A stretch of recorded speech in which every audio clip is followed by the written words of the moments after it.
Death Spiral, the only anime podcast developed by DARPA in secret during the Strategic Defense Initiative as an anti-anime strategy, part of the Reagan Star Wars program.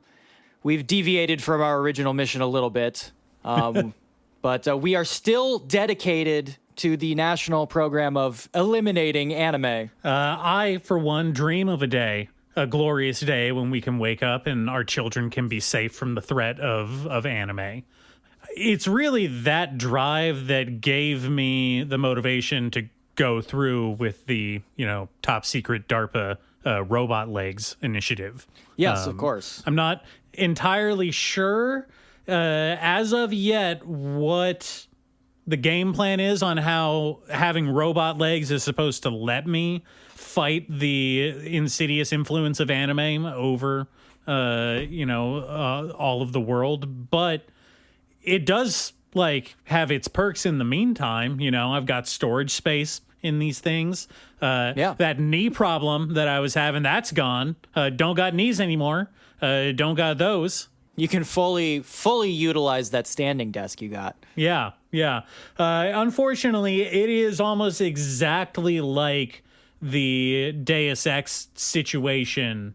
I did not ask for this in the sense that these are a subscription service. You have to sign up for the monthly plan, and they send you a little box. It's kind of like Blue Plate or whatever, one of those meal plan services. Oh, sure. Yeah, they based that Black Mirror episode on you. Yeah, exactly. They mail you a little refrigerated box with this stuff that you got to inject into your body so that your legs don't rot off anymore. But the problem is porch pirates keep taking it from you because it also has a kind of an ecstasy effect if you take it as a random civilian. Yeah. Which is really unfortunate. I'm sorry to hear that. But, DARPA is committed to making us pay them back after they diverted so much money from the particle beam weaponry program into the anti-anime program. And we didn't really have the kind of results that they were looking for. We did allow Japan to fully enrich their strategic reserves of anime. It turns out we could not stop that. Wait, hold on. We just got word from U.S. intelligence officials that North Korea does have a supply of enriched anime. I repeat, the North Koreans do have enriched, highly volatile raw anime. We are closely monitoring the situation. If we come to understand that they have also developed in tandem isekais, we will put our secret program into effect. But until then, we are in a holding pattern. We are in the command and control center, monitoring the situation very closely. Yes. Top men are on it. In the meantime, there have been advances in anime technology, even in the last couple months. I know we talked about how the anime pipeline has been severely weakened in the last, I want to say, what do you say, 3 seasons? 4, maybe even 4 seasons? It has been a bleak, year and a half in the world of anime.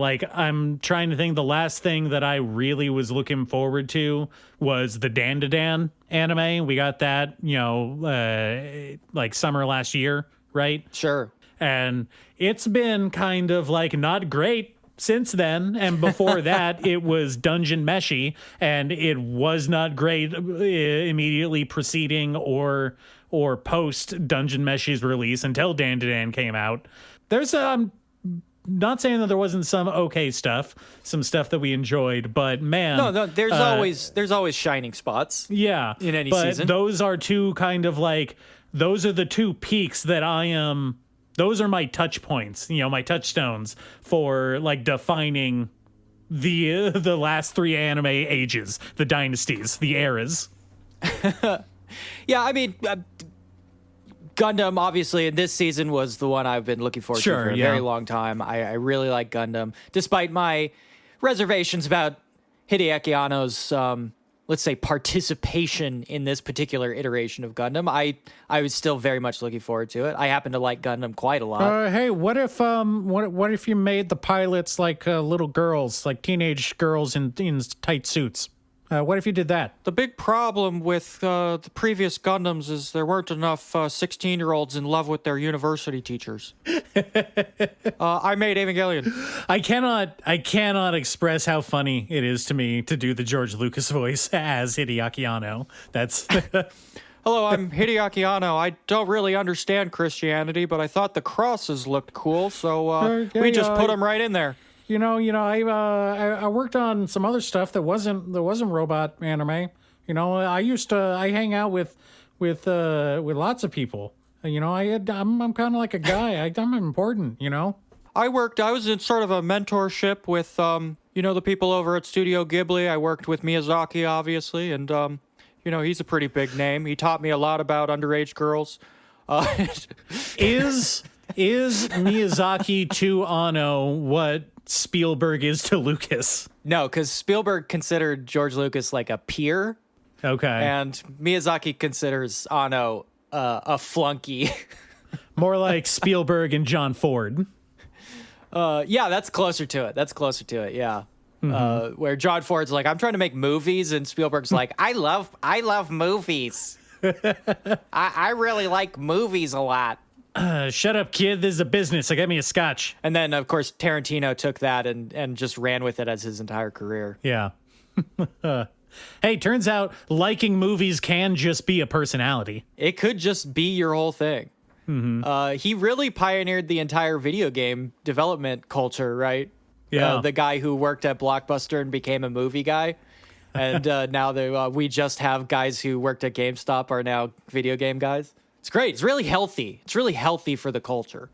Yeah, no, I really like it when the development of the culture resembles a snake eating itself. Yeah. Just one big old Ouroboros. Luckily, there's always more snake to eat. Yeah. It never runs out. Oh, man. Okay, but back to anime and new and exciting developments. I think that, as we were saying, it has been somewhat of a grueling trek through a whole lot of slop recently, especially recently, it seems. It just keeps piling up. They keep making more of it.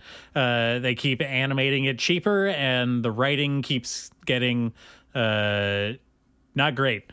But, despite some really high points and some shining points, we were looking at the lineup for this coming summer season, summer 2025. It's beach time, baby. Anime summer. I think that we're going to be, I may be speaking, getting a little ahead of myself here. I think we might be eating good coming up soon, dude. Oh, this is a hot anime summer. This is hot anime summer, baby. This is hot anime summer. Hell yeah. This is looking interesting. It's time to crack out the sunscreen, throw some wieners on the fire, shrimp on the Barbie. What do we got cooking up coming up, dude? We've got so much. This is actually kind of scary how much we had. Not even that many seasons 2s either. Obviously, there's a couple of seasons 2 that I don't even need to mention because I'm the only one watching it. Like Hanako-kun, you could give less of a shit about that. Which is a shame because I really like it. Dan to Dan is coming back again, and the movie's going to come back. Absolutely. I mean, the movie's coming out soon. Yeah, Chainsaw Man and Dan to Dan both are something that top of my list. Very much looking forward to it. Yeah, we all know what the deal is there. We don't even need to talk about it. We've talked about both extensively. Yeah. Well, we'll talk about Retsei because that's an actual movie. The Dan to Dan movie is just going to be the first 3 episodes, sort of like the Gundam one that came out and I went and saw. Yeah. Which I enjoyed. You should go do that. It's a fun experience. Sometimes I there's really want to go stuff. see that Dan to Dan movie too. Unfortunately, the nearest theater playing it to me is like 45 miles away. So it's a little bit of a drive. What's wrong with that? I don't know. Where's your commitment? You just got to make a day of it, I'm not saying I won't do it. I very much would like to, I just wish, I just wish I was a little bit closer to the source. That's all. Yeah, well, move to a real town. Mm-hmm. Well, we've got Call of the Night Season 2. I don't know kept up with that one, but I did. I returning. liked Call of the Night quite a bit. Up until I will say up until a certain point, it kind of lost me after a while. You know, sorry, this is not a spoiler-free podcast, but after, you know, fuck the your vampire, feelings. yeah, fuck your feelings, fuck them kids. After the vampire lady regains her memories and it becomes much more melodramatic, much more soap opera-y in terms of like the plot of the story. I think that is less interesting than more like exploring the concept of a city is a different place at night. You know, they use the term different world, but he often referred to some kind of underworld. Yeah, well, yeah, some kind of underworld filled with vampires and werewolves. Predators. Child predators. No, he uses the term several times in the manga, at least, that it feels like he's getting isekai'd when he like goes out at night, and that's what is alluring to him about it. I like that. It's always funny to me that you know, the original translation before they ended up calling it Call of the Night was the Night Walkers, which is so fucking funny.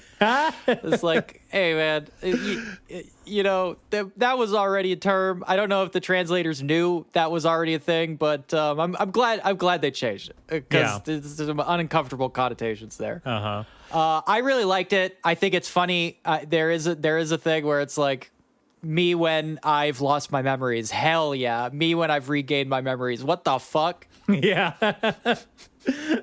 You know, so speaking of part twos that you don't give a shit about, obviously Sonobisky Doll part 2 is coming out after like a year and a half. People are very excited about that one. Gross. I don't remember how far. Hey, it's a hot anime girl summer. Did I make it to like season 2 content when I read the comic? Because that was after it was like full on in the twin sisters arc when I stopped reading, when I could no longer read. No, that is unfortunately that was all covered in part 1. Jesus Christ. Yeah. No, next up is the Silent Hill group cosplay photo shoot arc. Oh, they're gonna do a sexy Pyramid Head. Yeah, no, they do. They do. Of course they do. Sexy off-brand Pyramid Head. That's awful. Yeah. Hate it. That's the one where the main girl dresses up as a sexy murder nun. Yikes. Hey, it's Gyara Summer, baby. That's what we're doing now. Oh, man. Obviously, there's more Dr. Stone this season. I don't really like the arc past the Stone Island stuff. I kind of dropped off there.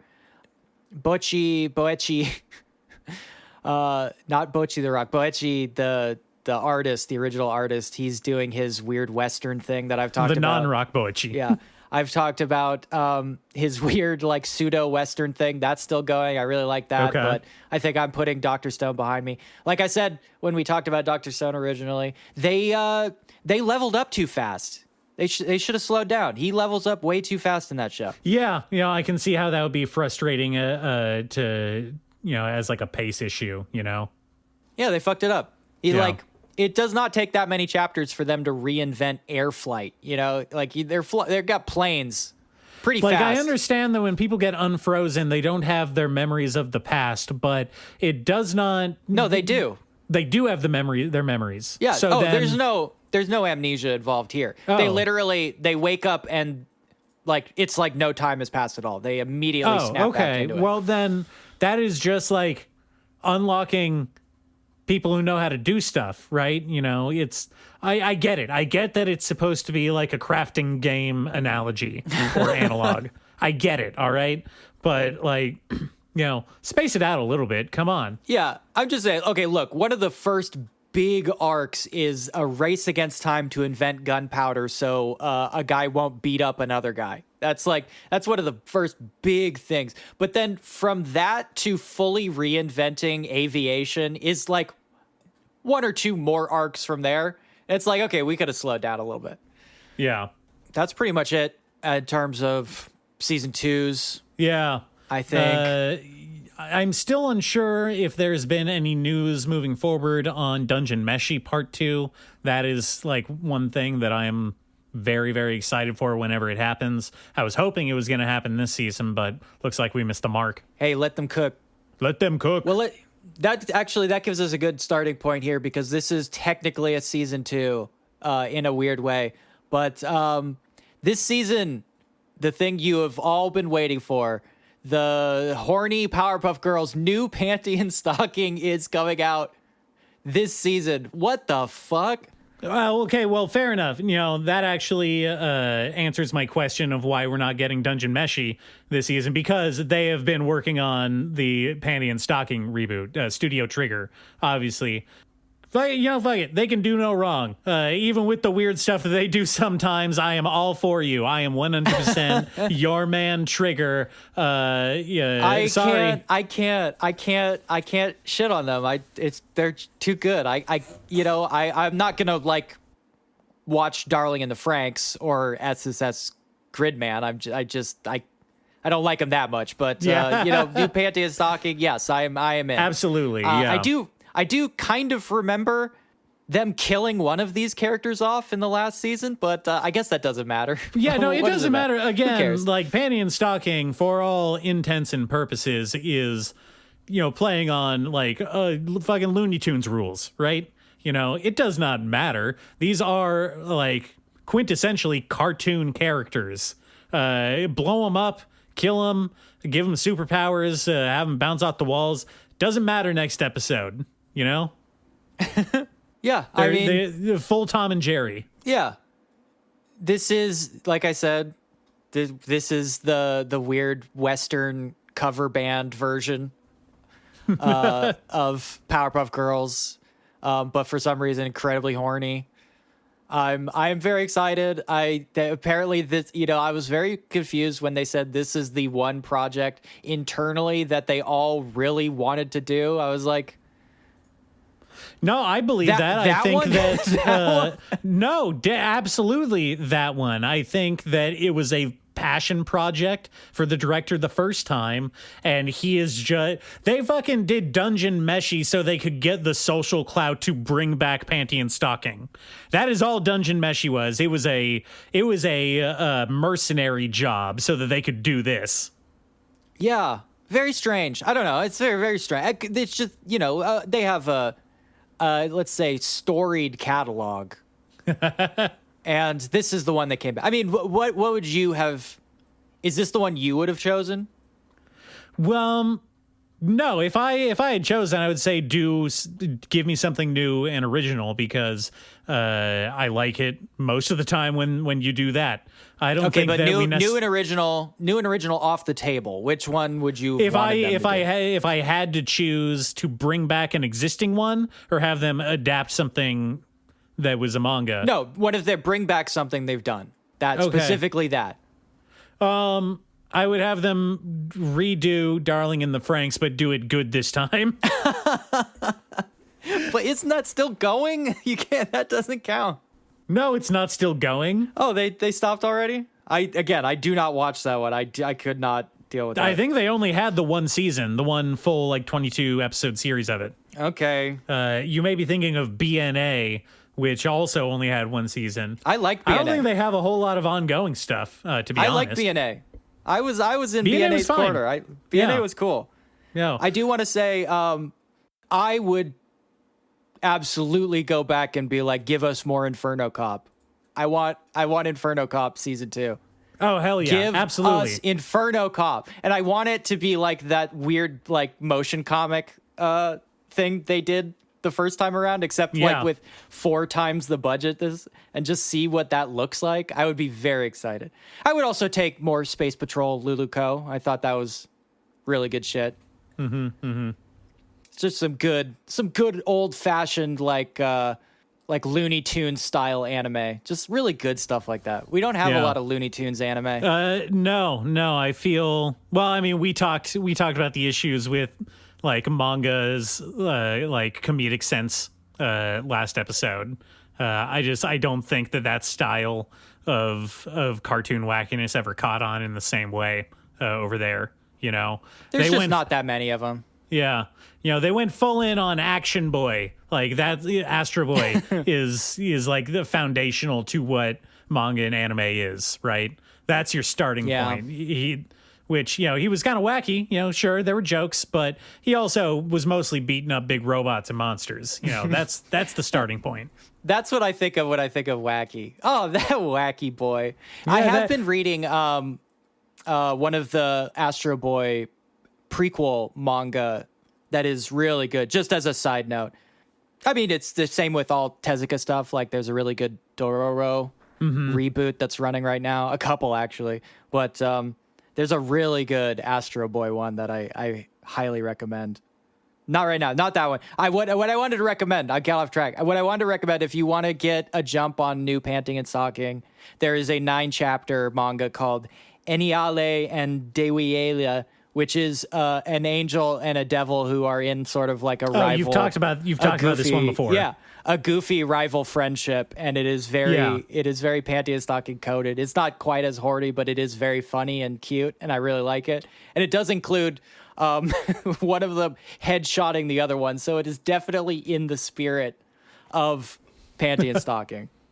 Kind of cartoon hyperviolence. Sometimes, not all the time, but sometimes. It knows when to play its cards, and it is very, very funny. I really like it. Everybody should read that shit because it's very good. Okay, pick one. All right. Okay. That was mine. What's yours? All right. Let's keep I'm going to go with the one that I put on the list here. Then that is, I think, what you described as the MILF rom-com. Oh, you're going for that one, huh? Okay. Hitozuma no Kuchibiru wa kan Chuhai no Ajikashite. Which I do not know what the literal translation of that is, but it's basically I fell in love with an older lady who's drunk all the time. This is, of course, the rom-com manga, based on the rom-com manga, about dating a late 30s lady who is an alcoholic, like a barely functioning alcoholic. Or maybe an exceptionally functioning alcoholic, it seems. Incredibly functioning. Extremely high-functioning alcoholic. Yeah, it is about basically an Uber Eats driver. That's this guy's life. He goes around. He's a scooter delivery boy on a food app, and he just happens to deliver takeout food all the time to this one cute older lady's apartment. And so they start spending time together, getting to know each other, and he notices that, oh, hey, you're literally drunk all the time. Like, okay, it's... I don't know how familiar you are with the smash hit Canadian mockumentary television show, The Trailer Park Boys. But I'm fairly familiar. One of the main characters, there's a running gag where every scene that he's in, he's always holding a rum and coke in his hand, no matter what. So, they get in a car crash and he's holding a rum and coke in his hand when they get out. Yeah. That's her bit in this. She is literally always has a can of Chuhai at the ready, at the go, in her mouth, drinking it down. She is not doing great, it seems. In fact, it maybe seems like maybe this isn't the best topic to tastefully do a rom-com story about a young college-age dude getting in an affair with an alcoholic divorcee. Well, what is the term you always... What is that term you really like that you always use? Christmas cake. I did not come up with that, and I do not endorse it. You didn't come up with that and use it all the time? No. Okay, sorry. Hey, you're trying to make me out here look bad, but everyone knows that I am in fact woke and based pilled for the feminism. I'm a hashtag ally. You would be finding none of that from me. But they say it all the time, and sometimes I talk about them saying it. That's all I'm saying. And sometimes they make manga about it. Yeah, sometimes they make manga and anime, and sometimes they make anime out of that manga, and that's what this is. It's about dating an alcoholic MILF. God damn. Yeah, which is a meta commentary about the degradation of modern capitalist society, because this when an unmarried mid-30s woman in the olden times would go out and become some kind of witch or shamanic practitioner. But without that, stripped of our individuality and our access to nature, you have no choice but to just become a shut-in alcoholic. Yeah.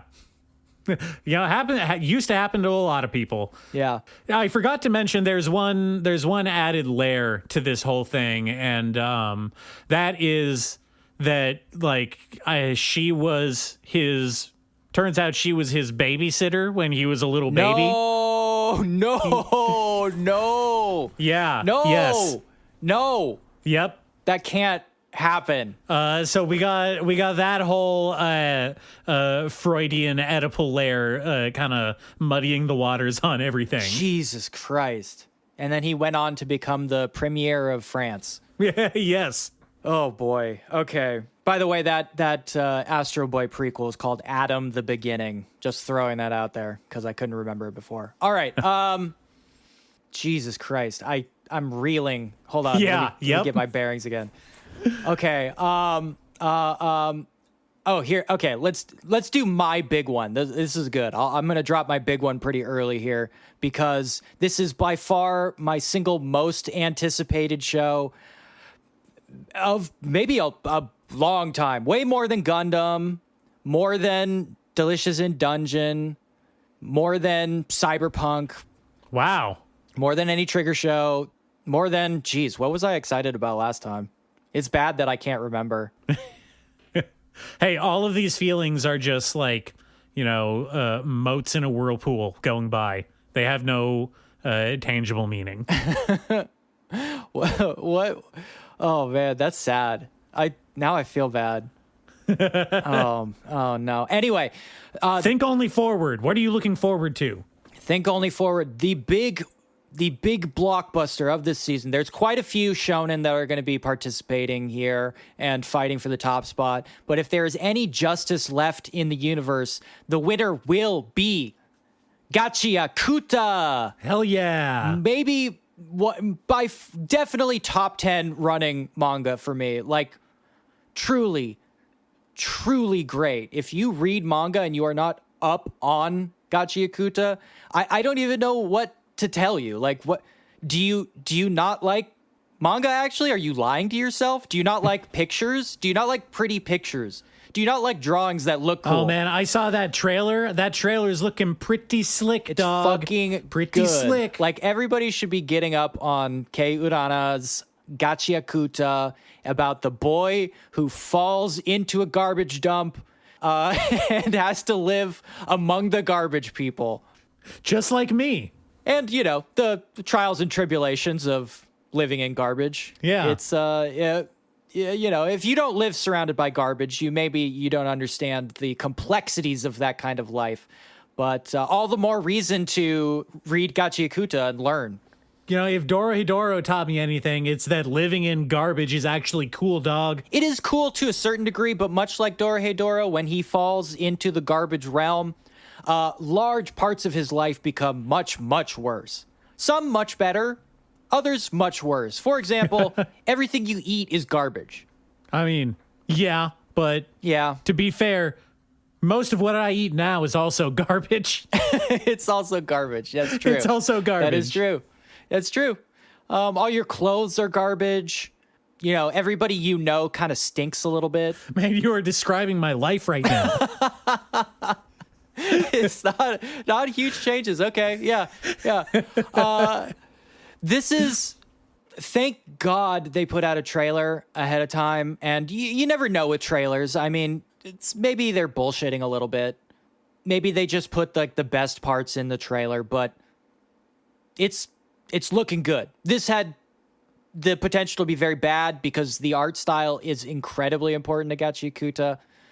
It's kind of the whole thing. Don't get me wrong, I like the story, I like the writing, I like the setting, I like that stuff, but it is truly the way it looks that defines it. And I think the anime looks like the manga. I mean, that's obviously always important for a lot of people. It's important to me. Is this a MAPPA production? How could it possibly? No, it's Bones. It's Bones. Okay. Oh, all right. Well, I like me some Bones. I love Bones. Obviously, I'm looking forward to Gachi Yakuta as well after seeing that trailer. You've talked about it before on the podcast. Love Gachi Yakuta. I feel like I'm going to be taking the same route that I did with Dan to Dan on this one, where I've definitely read the first chapter because you told me to before, and I did not follow up with it. And then I'm going to watch the first couple episodes when the anime comes out, and I'm just going to go through and binge the manga. I kind of feel like that's the natural course here. You should do that regardless of whether you watch the anime or not. I mean, frankly, the anime is irrelevant to that part because you should be doing that anyway. But, you know, if watching the anime is what spurs it on, then fine. Go ahead. Great. Okay. All right. That one's going to be top of my list. I'll real quick. I talked last episode, or maybe the episode before that, about Food Court Day, Mata Ashita, or see you in the food court tomorrow. Yes. This is like the second or third time where I've discovered a manga that I thought was very interesting, that I liked reading, only to find out that it was getting adapted into an anime the very next season. So for the most part, this looks like pretty much a one-to-one translation going by the trailer of the manga, which is, like I mentioned, mostly just kind of a gag thing. You know, you have these two friends, they have funny conversations while they hang out at the mall, basically. Very early 2000s, late 90s coded kind of vibe going on. You know, yeah. I'm sure it happens a lot more in, say, a city like Tokyo where they still have malls that people go to on a regular basis. It's more of a remnant of a bygone era in my head, but I am excited to see what they're doing. It looks like it's at the very least animated, like with a fairly high budget for what the show is. So I'm looking forward to that one. Well, in the similar vein, since I want to hold some of my other really big choices back to kind of give this list a bit more pacing. In a similar vein to that manga, I do want to talk about the adaptation of Keiichi Arawi. Arawi? Obviously, the writer of Nichijou. Very famous Nichijou, the spawner of an incredible amount of memes that have been used and abused over the years. Their manga called City is being adapted this season, which is very City, cool. the animation. Yeah, that caught my eye as well. I'm very excited for this because Nichijou is obviously very good. It is good. Yes, it is good, yeah. folks. And Nichijou, like we've talked a bunch of times, is one of those about a friend group of girls, and it's very funny, and it's an absurdist comedy. In City, it's very similar, except he's expanded the scope to be about, an entire city. Sort of a Richard Scarry's Busy Town style comedy manga. Yeah. And it is great. I love Keiichi Arawi's character designs. I love their sense of humor. I haven't read City the animation like I have read Nichijou, but I'm in. I'm 100% in. I think this is going to be very nice. Yeah, I'm definitely looking forward to that one. It's going to kick ass. Yeah, no, it's gonna be awesome. It's gonna be awesome. In the same vein of stuff that I'm looking forward to, it's not like top of the list, but something that I'm very interested in is Night of the Living Cat. The one we talked about before. Yes, this is Takashi Miike inexplicably directing this adaptation. You know what? It's Night of the Living Dead, but with cats. You get bitten, you get turned into a cat. Cats take over the world. You know, what more needs to be said? I'm there for it. I want to watch it. I want to see some cats attacking people. Yeah, I don't know if I would have any interest in watching this at all if it wasn't for the Takashi Miike link. I still not 100% on board even with that link, but I'm gonna watch it. I can't not. Man, I've followed Takashi Miike into a lot of weird places. A lot of times very ill-advised places. But I don't know. I'll give it a shot. Let me go with a sleeper here because this manga did not seem popular enough to get an adaptation, and yet here we are. I have been reading Clevites, Demon King Clevites for Cleavages. a long time. I really like it. It is somehow not an isekai, despite the name. It is a manga about a demon king beast in a land of kind of fantasy. The humans are constantly trying to eliminate it so that it sends hero after hero after hero to kill it, but it is a demon king. It swats them away very easily. Sure, as demon kings do. Yeah. And the manga starts when the last round of heroes, humanity rounds up like 5 or 6 of the best heroes ever. And it's like, we're finally going to put an end to this. And sends them all. And obviously they all get immediately wiped out.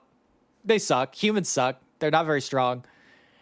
And this finally pretty much pisses off Clevites to the point where they just fly out to the city capital and go like, well, I'm done with you guys. I'm just going to smash you up. And it smashes everybody up. Okay. Except for one little tiny baby. And Clevites is like, you know what? I'm stealing this baby, and it's going to be my baby now because I kind of want to know why humanity keeps doing this shit. And I figure if I raise the baby, maybe I'll learn that. Okay. And so Clevites takes the baby, fully fucking necromancerizes one of the heroes and enslaves her to be his, like, babysitter. And then they go on adventures together. Okay, so undead babysitter. Yeah, and the hero's fully conscious, so a lot of the humor comes from her going like, I cannot believe I am serving this creature that killed everybody in my entire kingdom. This fucking sucks. But hey, I got to take care of this baby. Can't let the monster do it. So it's a good mix of that kind of thing that's very popular right now, where there is like an omnipotent character kind of like wandering through the world, sort of slightly bemusedly slapping away the gnats that buzz around them. Getting lazily involved in the various dramas of human life. Except this time, it's an unknowable, omnipotent beast who is trying to raise a baby. Which is, Hey, that's comedy, baby. That's comedy. It's 3 men and a baby, or 3 men and a little lady. 3 men and a baby is funny. 1 man and a baby is sometimes kind of sad, Then you get maybe like a Kramer versus Kramer situation, which is still kind of funny, but... Yeah. No, but you end up with like a lone wolf and cub, and that kicks ass. Yeah, that's pretty cool. But I think giant unknowable horror and a baby, now that's an angle. That's something that you can really sink your fangs into, if you know what I'm saying. It's cool, man. Yeah. It's cool. And you know what? Obviously, it's, there's fantasy bullshit. But, and I have a very low tolerance for fantasy bullshit. And the fantasy bullshit is... very tolerable. It's very tolerable here. It's a very fun read.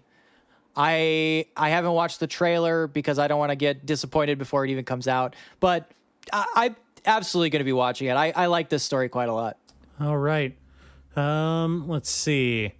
Oh, you know what? I'm not even going to read. I didn't even read the description for this one, but I'm looking forward to Secrets of the Silent Witch, baby. It is a continuation of anime 2025, Year of the Witch now. We've graduated. It's no longer Season of the Witch. It's spanning multiple seasons. We're doing witches all the time, everywhere, forever now. And I am on board with it. Back-to-back witches. Back-to-back witches, baby. Maybe this witch doesn't talk. Maybe her thing is that she's like, maybe she can't talk, but her thing is that she's super powerful because she can cast spells without having to say like words, like in Harry Potter, right? Maybe that's her thing. I don't know why that's the mark of like a cool spellcaster, is that they don't have to chant or whatever, but you can just cast it with your mind. That is a trope that pops up quite a lot. It's sort of like, well, why doesn't everybody just do that then? And again, that is not what this anime is about, I'm sure. I did not look at what the description is. I saw witch in the title and I said, yes, yes, sir. That's it for me. I'm watching it. It's got witch in it. So no more description needed. Moving on. Yeah, no idea what that is going to be about. I guess this is a good time to just briefly mention that I am reading Wicked Spot, which is about a witch who decides to come out of hiding when she discovers social media. Okay, great. Love it. Yeah, it's good. I like it a lot. She becomes like a Twitch streamer briefly and becomes very internet famous. Like that vampire anime from a couple seasons ago about the vampire that comes out of hibernation to discover social media. Yes. Though I don't know much about that one, but this one is much less actual social media focused and more like she doesn't know anything about society, so it's more of like a culture clash thing. I like it a lot. Witches, baby. It's funny when old people don't know things. She's not old. Don't call her old. She's not old. Okay. All right. I also will give Silent Witch a shot. Here we go. This is one we missed at the top, but Reborn as a Vending Machine is coming back for season 2. I mean, that is the most anticipated season 2 out of the whole list here. I've got to drop it. I can't forget to drop that one. Man is a vending machine. That is a very rich metaphor. Very rich. We could come at that one from all angles. Let me tell you, there is a lot of readings of Reborn as a Vending Machine. And boy, only about half of them are incredibly misogynistic. All right. That's about half our list here. Do we want to save the rest for next time?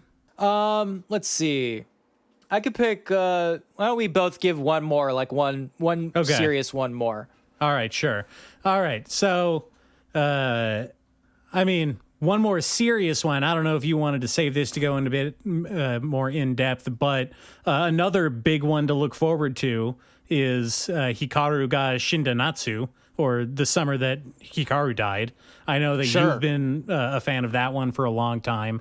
I still have not read it, but I saw the trailer and it looks good. Yes. Very compelling. Yeah, we've talked about this one a bunch because I won't shut up about it, but this is one of my favorite running manga. It's incredibly good. I've mentioned over and over again that the combination of Yuri or BL and horror is like the most potent combination in manga right now. Yeah. It is like my favorite genre is when you've got a horror romance going. And I don't know why most of them tend to be BL or Yuri and not like straight stuff. There's probably a lot to unpack there, but I'm reading a bunch of these. This is my favorite one, but I'm also reading Aizawa-san, which I mentioned before, the girl who is in love with the ghost haunting her classroom. I'm also reading I Want to Hold Aono-kun So Badly I Could Die, which is getting extremely intense. That one starts off as like kind of intense and then just ramps up like crazy, but I really, really like that one. These are really great. I like all three of these. I like when scary stuff happens to people in love, I guess. I don't know. It's weird, but it's really good. Interesting that you have that hang up. I mean, I wouldn't call it a hang up. No. Of course not. No, trauma bonding is incredibly important to any strong relationship. It's very important that you be like scared at some point, maybe of each other. I don't know. It's something to think about. But this is going to be great. Like, hands down, this is unmissable. I think this is going to be... if it wasn't for all the gay stuff, this would probably be incredibly big. I think even despite all the gay stuff, it's going to be big. Despite all of it? Yes. Come on, Remy, we are in the year of our Lord 2025. Are we not living in an enlightened culture yet?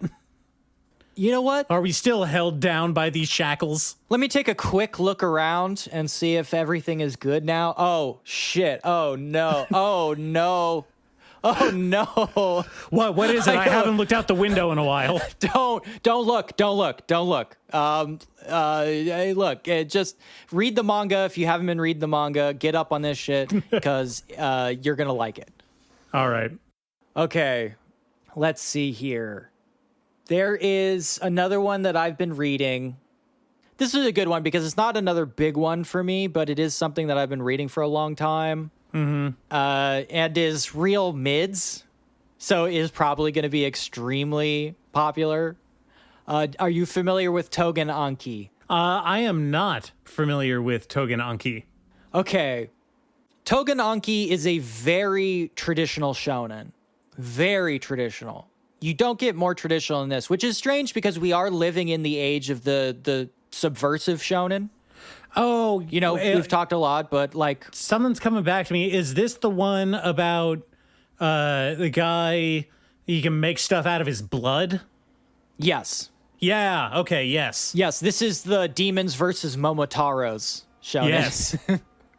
Which is very funny. We've talked a lot about how post-Chainsaw Man shonen has been forced to really evolve and try to change a lot of the fundamentals. We can't really just put out Dragon Balls anymore. Things have to have some kind of spin on them. I mean, you say you can't put out Dragon Ball anymore until one day you can again, and people call it an amazing throwback to the classics. Sorry, didn't mean to interrupt, but I'm just saying, culture is cyclical. There will be another Dragon Ball. Well, of course, we always wrap around, but at that point, that will be subversive. Yes. That will be the subversion. I mean, can you think of one right now, though? Because I can't. All the shonen I know that is popular is subversion. It has some kind of spin or subversion or is attempting to do something interesting or counter to recent trends, I can't really think of a very straight shonen outside of, I don't know, maybe like very kid stuff, but I as kidsy as manga is, I try not to read the very young, very young stuff. And I know you don't read a lot of shonen anyway. You're not that far gone. I'm not that far gone. I mean, I do, unfortunately, I do read a lot of shonen. I do read quite a lot of shonen. Yeah, no, I think it's weird. I haven't said anything out of politeness, but I think it's weird. I'm reading good ones, though. I'm reading good ones. I talked about Phantom Busters, which is a really good one. I really enjoy that one, which the subversion is that it's about boys that are like friends with each other. Uh-huh. I mean, I think that we should all be on the lookout for more stuff like that, Again, manga that is just about friends doing stuff together is heavily female skewed in terms of like the characters in these stories. Yeah. Characters that are just genuinely friends with each other. Yeah. Yeah. And it's just like kind of fun, heartfelt stories about how they care about each other and have like fun in each other's company. Yeah. It's weird that there's not that many. I don't know. Then again, I just read the short story, of The Body, Stand By Me. Sure. And maybe there's a reason that we don't focus on guys hanging out unfiltered with each other all of the time. Those kids suck. Those kids do suck, but that's mostly because Stephen King sucks. They all did come out of him.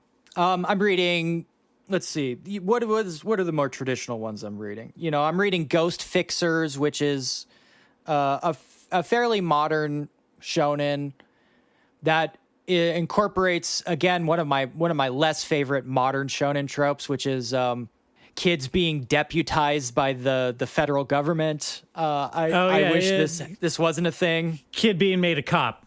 Yeah, kids being cops, kids being men in blacked. I don't like that, but that's kind of where we are with modern shonen. How long? Maybe it already exists, but there's got to be a shonen out there that is just the plot. A kid gets deputized as a real cop, and he's taking down criminals. There's such a here, kid. You're. It would be like this, kid. You're the only one on the police force that's allowed to carry a gun openly. And you can carry all of the guns and ammo that you want, and we all have to be non-gun cops. Yeah, you're the best shooter in Japan, so you got to be the guy who shoots everybody. Haven't come across that one yet. I think because of the weird stickler nature of the age limit thing that inexplicably appears in every anime and manga, They kind of haven't done that one yet. Kids self-censor themselves in manga for some reason. So they probably aren't going to get around to kids being actual real cops. But if they're fantasy cops, then sure, why not? Who cares? Like in Ghost Fixers, these kids fight ghosts, sort of. But that's only because kids are the only ones who can do it. That's the only reason. Kind of like in it. Yeah, exactly. They're the only ones who can like really have the brain elasticity to fight ghosts. Sure. Galaxias is a very traditional shonen. You've brought up Galaxias before when we did a breakdown of your manga list. Yeah, the Shonen Jump stuff that I think is really interesting to keep an eye on, because Galaxias is really cool. That's the one about people with dragon tails. Sure. Which is very funny. The nice part about that one, and which is a little bit subversive, is that unlike Ghost Fixers, that one is very, very anti-government. The dude straight up assassinates the president of the world. Pretty cool. I like that. Dope. I like that. That's very cool. Kagurabachi is very traditional. He's also a kid cop, which sucks. Mm-hmm. No friendship in that one. Maybe that's the subversive element. No, he's a lone wolf Sigma male alpha bro. Yeah. Ultimate Exorcist Kyoshi is ending soon. That one's a fairly traditional shonen, except the subversion was that at the beginning it was supposed to be a joke. He's a One Punch Man. Sure, yeah. But he's afraid of demons, so he's a bad exorcist, even though he's the most powerful. Unfortunately, as the series went on, they forgot that it was supposed to be a joke. That sucks. What a bummer. I mean, I kind of got that feeling from One Punch Man as well. After you get past 100 chapters of this, the gag wears a little thin, and now it's literally just the last time I checked in on One Punch Man, it just reminded me too much of Hero Aka. You know, they essentially merged into the same timeline. There is an interesting evolution of One Punch Man, especially as it compares to the original web manga. I don't know if you've ever read that one. Yeah, I have read the web manga. Yeah, which is still ongoing. Mm-hmm. There's some interesting things where they diverge. I wonder how much editorial meddling is happening there. Hero Organization is a pretty traditional one, except again, the subversion there is that the kid is infiltrating the federal government in order to take it down. That's cool. Like that. So Togenanki, compared to all these, is very, very straightforward. This is about a character who discovers that he is special. Oh, you don't say. Yeah, he's a Maybe young he's man. some kind of special kid that has special powers that makes him unique from all of the normie kids in his class. Yes. He's a kid who discovers that he's a little different, and that's why he doesn't fit in. Maybe there's something special about him. And it turns out there is. In fact, he has magic blood. Oh, I thought you were going to say he's biracial. He's biracial. No, unfortunately not. He is raised. I can't even say it. I don't want to go there. I don't want to go there. Let's say his dad has some very big differences from himself. He is not biracial though. Yeah, let's leave it at that. He discovers that he's special. He goes to a school for special kids and is enlisted into a special kid army where he has to fight the enemies of his new special sort of subspecies of human. There are, in this case, the Oni, who are fighting an endless war with the descendants of Momotaro himself. Dope. Love me some Momotaro. Peach Boy. Yeah, Peach Boy. Now, this manifests, of course, as Momotaro being essentially, yet again, an arm of the federal government. Oh, well, I don't like that. But they are the bad guys. I don't like Kapataro. Yeah, Koptaro is the bad guy in this series. And our Oni, our demon boys with the demon blood, are kind of positioned as rebels, kind of fighting for their their place in society, even though that they're considered pests that must be eliminated, which is a kind of fun. It's about as subversive as it gets because everything else is as straight shonen as possible. He makes a quirky group of friends. They fight against their enemies. There's power-ups. There's parts where it's like, wow, couldn't we just like get along with our enemies? But no, we're on the wrong side. All that shit. Depending on how well the blood stuff is animated, this is probably going to be like not Demon Slayer level, but under there. Well, yeah, I wonder what time slot it's going to be coming out on, because I mentioned last time that Japan has a lot of weird censorship rules around showing blood on prime television slots where kids might see it. Yeah. So this is definitely probably if they're showing it fully uncensored, this is probably going to be a late night slot. This says TV's Friday anime night block. Oh, wow. Okay. So I guess that's... I wonder if there's some level of abstraction with how they get the blood out to manipulate it that is going to give them cover for all this thing. Because I have trouble imagining them showing like a dude just slit open his wrists on the prime Friday night slot. Well, in that game I've been playing, 100 Line, the kids stab themselves in the chest, getting the blood out, and the quote-unquote bad guys slit their own throats to get the blood out. I don't think Togenanki goes that far, but I do believe there is a little bit of self-mutilation to get the blood out. I know there's at least one character who, in order to get more power out of their blood, has, like, sliced their own body up into pieces and sewn it back together again. So there is a certain amount of disgusting blood shit. I have read a lot of this manga. It's pretty boring, I gotta admit. There's really not anything interesting that happens. It plays what an endorsement. to all the... Yeah, I know. It plays to all the worst impulses that shonen has. Including some like weird sexual hang-up stuff involving women with uncomfortably large breasts. Really not Who good. used to be his babysitter. I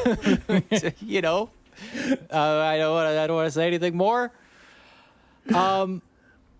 But I see this one as, unfortunately, since all the good ones that I predict never seem to take off as much as I want, I predict this one is probably going to be one of the more popular ones this season. Just because it's just edgy and dumb enough to be like a very popular anime. You know what I mean? Uh-huh. Oh, sure. No, I see so many empty calories in this for people to nom, nom, nom up. I have no doubt that it's going to find a healthy and thriving fan base as an anime. I think so. I mean, I know the manga is very popular. It's got the winning formula. We got edgy shonen powers boy. We got ladies, sexy anime girls. It's got the boom anime babes that make people think the wrong thing. And it's got power of friendship. I don't know. Does it? Probably. Yeah. There's some like classmate, bonding with your classmates kind of thing. Yeah. It's at a school. Easy. This is going to print money. There's some school stuff. It's not all at a school, but there is some school stuff. In fact, I would say the closest analog to this in tone is probably Blue Exorcist. Okay. I would say this is on Blue Exorcist level, which may spell doom, but they keep trying Blue Exorcist over and over again, so I don't know. People must like it. Geez, somebody likes it. Hey, there's something for everybody out there, right? Well, yeah, as much as I hate to say it, I keep finding shit I like. We've still got a little bit more on this list that I think we're going to save for next time. Truth be told, there is some stuff left over on this list that I think I'm going to like too. But you'll have to find out next time on Wow. Anime Death Spiral. What I'm a doing cliffhanger. I'm doing the Dragon Ball Z thing. You know, with the announcer, he comes in at the end of every episode and he says, "Next time on Dragon Ball Z." See, I thought it would be funny if I did that for the show. I don't know that. I don't watch stuff in English. Not familiar with. Okay, don't purity test me here. I'm sorry. I'm not familiar with the narrator's game. I apologize. All right, people, beautiful, handsome, tall listeners, thank you again for sticking with us while we talk about Japanese cartoons from behind our smudgy little computer screens. Yes. Go check out the Blue Sky. We're putting stuff up on there. Check out the TikTok, Instagram. Do the stuff. Yep. You're welcome. Yep. And also go and check out we're going to do our fantasy draft soon. Yep. So check out our fantasy anime draft next time. We'll go over that. Come, make sure to cheer us on as we sweep the fucking fantasy league. It's all in part to listeners like you. Okay. Bye.